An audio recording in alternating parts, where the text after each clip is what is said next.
নদিয়ার শিকারপুরে ঐতিহ্যবাহী ও ১৯৪৭ ও ১৯৭১-এর ইতিহাসের সাক্ষী বহনকারী শিকারপুর উচ্চতর মাধ্যমিক বিদ্যালয়ের ১২৫ বছর পূর্তি উপলক্ষে ৫ দিনব্যাপী মহোৎসব আয়োজন করা হয়েছে।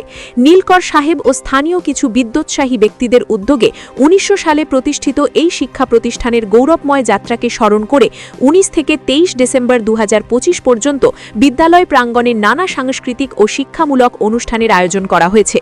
অনুষ্ঠানের উদ্বোধন করেন প্রবীণ শিক্ষক নন্দগোপাল বিশ্বাস। ২০ ডিসেম্বর উৎসব মঞ্চে উপস্থিত ছিলেন সাহিত্যিক সোহরাব হোসেন সহ আরও বিশিষ্টজন। ৫ দিনব্যাপী অনুষ্ঠানের সঙ্গীত পরিবেশন করে জনপ্রিয় শিল্পী রূপঙ্কর বাগচি ও মনসুর ফকির।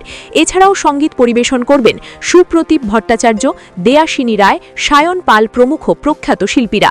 অনুষ্ঠান সূচি অনুযায়ী উৎসবের দিনগুলিতে ছিল বর্ণাঢ্য পথ পরিক্রমা, পুরুলিয়ার ছৌ নাচ এবং আতশবাজি প্রদর্শনী।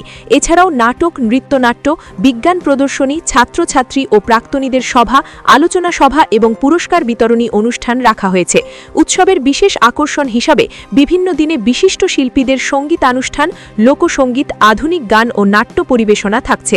পাশাপাশি বিদ্যালয়ের ইতিহাস ও শিক্ষাগত অবদানের উপর বিশেষ আলোচনা সভারও আয়োজন করা হয়েছে।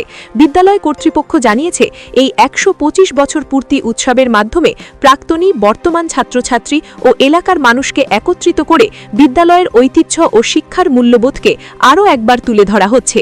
নদিয়ার করিমপুর থেকে স্টিং নিউজের রিপোর্ট।